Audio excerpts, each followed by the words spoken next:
बोले अम्बे मैया की जय। 5वां अध्याय, देवताओं द्वारा देवी की स्तुति।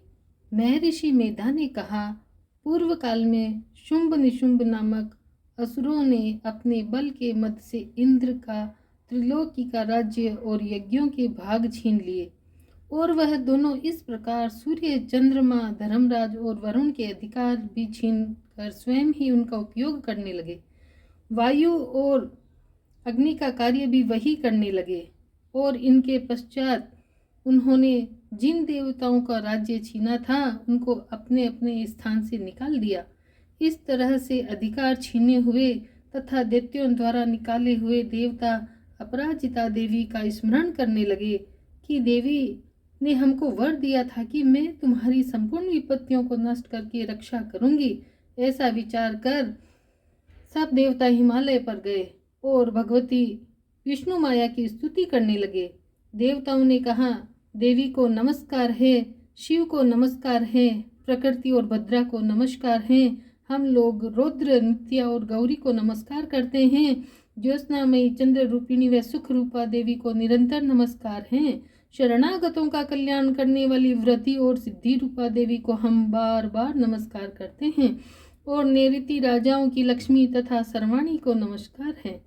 दुर्गा को, दुर्ग स्थलों को पार करने वाली दुर्गपारा को, सारा सर्वकारिणी ख्याति कृष्ण और धूम्र देवी को सदैव नमस्कार है। अत्यंत सौम्य तथा अत्यंत रौद्र रूपा को हम नमस्कार करते हैं, उन्हें हमारा बारंबार प्रणाम है। जगत की आधारभूत कृति देवी को बार बार नमस्कार करते हैं।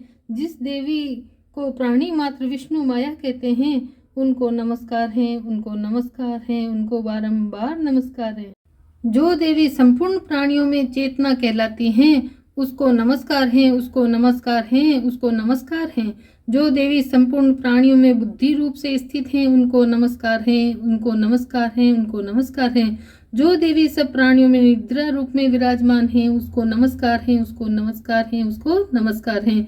जो देवी संपूर्ण प्राणियों में क्षुधा रूप में विराजमान है, उसको नमस्कार है, उनको नमस्कार है, उनको नमस्कार है।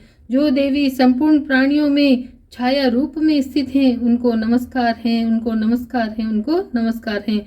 जो देवी सब प्राणियों में शक्ति रूप से स्थित हैं, उनको नमस्कार है, उनको नमस्कार है, उनको नमस्कार है। जो देवी सब प्राणियों में तृष्णा रूप में स्थित हैं, उनको नमस्कार है, उनको नमस्कार है, उनको नमस्कार है। जो देवी सब प्राणियों में शांति रूप से स्थित हैं, उनको नमस्कार है, उनको नमस्कार है, उनको नमस्कार है। जो देवी सब प्राणियों में जाति रूप से स्थित हैं, उनको नमस्कार है, उनको नमस्कार है, उनको नमस्कार है।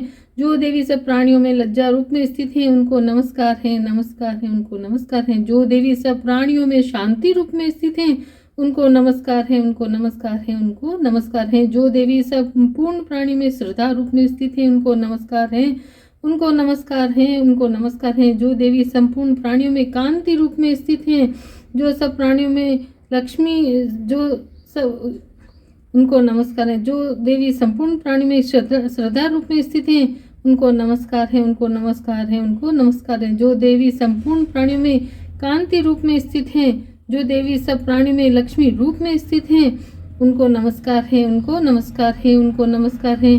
जो देवी संपूर्ण प्राणियों में व्रती रूप से स्थित हैं, उनको नमस्कार है, उनको नमस्कार है, उनको नमस्कार है। जो देवी सब प्राणियों में स्मृति रूप में विराजमान हैं, उनको नमस्कार है, उनको नमस्कार है, उनको नमस्कार है। देवी सब प्राणियों में दया रूप में स्थित हैं, उसको नमस्कार है, उसको नमस्कार है, उसको नमस्कार है। जो देवी सब प्राणियों में तुष्टि रूप में स्थित हैं, उसको नमस्कार है, उसको नमस्कार है, उसको नमस्कार है। जो देवी संपूर्ण प्राणियों में मात्र रूप में स्थित हैं, मात्र रूप से स्थित हैं, उनको नमस्कार है, उनको नमस्कार है, उनको नमस्कार है।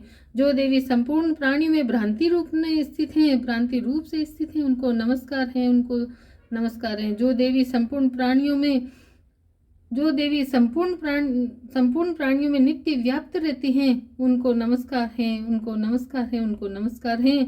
जो देवी चैतन्य रूप से इस संपूर्ण संसार को व्याप्त करके स्थित हैं, उनको नमस्कार है, उसको नमस्कार है, उसको नमस्कार है। पूर्व काल में देवताओं ने अपनी अभीष्ट फल पाने के लिए जिसकी स्तुति की है, और देवराज इंद्र ने बहुत दिनों तक का सेवन किया है, वह कल्याण की साधना भूता ईश्वरी हमारा कल्याण और मंगल करें तथा सारी विपत्तियों को नष्ट कर डालें। असुरों के सताए हुए हम संपूर्ण देवता उस परमेश्वरी को इस समय नमस्कार करते हैं तथा जो भक्ति पूर्वक स्मरण की जाने पर तुरंत ही सब विपत्तियों को नष्ट कर देती हैं, वह जगदम्बा इस समय भी हमारा मंगल करके हमारी समस्त विपत्तियों को दूर करें। मैं ऋषि मेधा ने कहा, हे राजन, इस प्रकार जब देवता स्तुति कर रहे थे तो उसी समय पार्वती देवी गंगा में स्नान करने के लिए आई। तब उनके शरीर से एक प्रकट होकर शिवा देवी बोली, शुंभ दैत्य के द्वारा स्वर्ग से निकले हुए और निशुंभ से हारे हुए यह देवता मेरी ही स्तुति कर रहे हैं। पार्वती के शरीर से अंबिका निकली थी, इसलिए उसको संपूर्ण लोक में कौशिकी कहते हैं। कौशिकी के प्रकट होने के पश्चात पार्वती देवी के शरीर का रंग काला हो गया और वह हिमालय पर रहने लगी और वह हिमालय वाली कालिका देवी के नाम से प्रसिद्ध हुई। फिर शुंभ और निशुंभ के दूत चंडमुंड वहां आए। उन्होंने परम मनोहर रूप वाली अंबिका देवी को देखा। फिर वह शुंभ के पास जाकर बोले, महाराज, अत्यंत सुंदर स्त्री हिमालय को प्रकाशित कर रही है, वैसा रंग रूप आज तक हमने किसी स्त्री में नहीं देखा। हे सुरेश्वर, आप यह पता लगाएं कि वह कौन है और उसको ग्रहण कर लें। वह स्त्रियों में रत्न है, वह अपनी कांति से 10 दिशाओं को प्रकाशित करती हुई वहां स्थित है, इसलिए आपको उसका देखना उचित है। हे प्रभु, तीनों लोकों के हाथी, घोड़े और मणि इत्यादि जितने रत्न हैं वे सब इस समय आपके घर शोभायमान है। हाथियों में रूप एरावत हाथी और उच्चैश्रवा नामक घोड़ा तो आप इंद्र से ले आए हैं। हंसों द्वारा जुता हुआ विमान जो कि ब्रह्मा जी के पास था वह भी आपके पास है। वह महापद्म और यह महापद्म नामक खजाना आपने कुबेर से छीना है। समुद्र ने आपको सदा खिले हुए फूलों की किंजलिकनी नामक माला दी है। वरुण का कंचन की वर्षा करने वाला छत्र आपके पास है। रथों में श्रेष्ठ प्रजापति का रथ भी आपके पास ही है। हे दैत्येंद्र, मृत्यु से उत्क्रांतिदा नामक शक्ति भी आपने छीन ली है और वरुण का पास भी आपके भ्राता निशुंभ के पास ही हैं और समुद्र में पैदा होने वाले सब प्रकार के रत्न भी आपके भ्राता निशुंभ के अधिकार में हैं और जो अग्नि में न जल सके ऐसे 2 वस्त्र भी अग्निदेव ने आपको दिए हैं। हे दैत्यराज, इस प्रकार सारी रत्न रूपी वस्तुएं आप संग्रह कर चुके हैं, तो फिर आप यह कल्याणकारी स्त्रियों में रत्न रूप अनुपम स्त्री आप क्यों नहीं ग्रहण करते?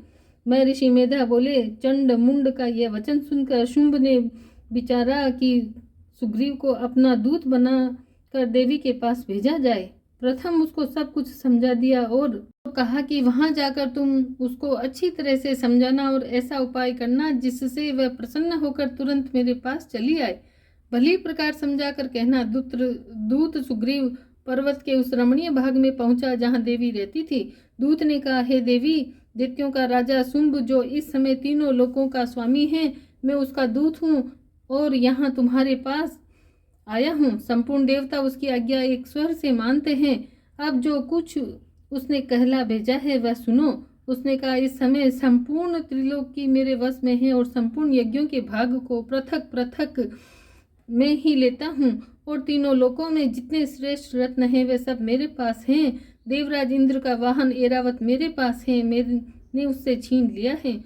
उच्चैश्रवा नामक घोड़ा जो क्षीर सागर मंथन से प्रकट हुआ था उसे देवताओं ने मुझे समर्पित किया है। हे सुंदरी, इनके अतिरिक्त और जो भी रत्न भूषण पदार्थ देवताओं के पास थे वह सब मेरे पास हैं। हे देवी, मैं तुम्हें संसार की स्त्रियों में रत्न मानता हूँ क्योंकि रत्नों का उपभोग करने वाला मैं ही हूँ। हे चंचल कटाक्षों वाली सुंदरी, अब ये मैं तुझ पर छोड़ता हूँ कि तू मेरे भाई महापराक्रमी निशुंभ की सेवा में आ जा।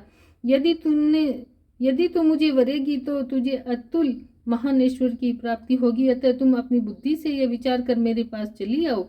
मैं ऋषि मेधा ने कहा, दूत के ऐसा कहने पर संपूर्ण जगत का कल्याण करने वाली भगवती दुर्गा मन ही मन मुस्काई और इस प्रकार कहने लगी। देवी ने कहा, हे दूत, तू जो कुछ कह रहा है वह सत्य है और इसमें किंचन मात्र भी झूठ नहीं है। शुंभ इस समय तीनों लोकों का स्वामी है और निशुंभ भी उसी की तरह महापराक्रमी है, किंतु उसके संबंध में जो प्रतिज्ञा कर चुकी हूँ उसे मैं कैसे झुठला सकती हूँ। अतः तू मैंने जो प्रतिज्ञा की है उसे सुन। जो मुझे युद्ध में जीत लेगा और मेरे अभिमान को खंडित करेगा तथा बल में मेरे समान होगा वही मेरा स्वामी होगा। इसलिए शुंभ अथवा महापराक्रमी निशुंभ यहाँ आवे और युद्ध में जीत कर मुझसे विवाह कर ले। इसमें भला देर की क्या आवश्यकता है। दूत ने कहा, हे देवी, तुम अभिमान से भरी हुई हो और मेरे सामने तुम ऐसी बातें न करो।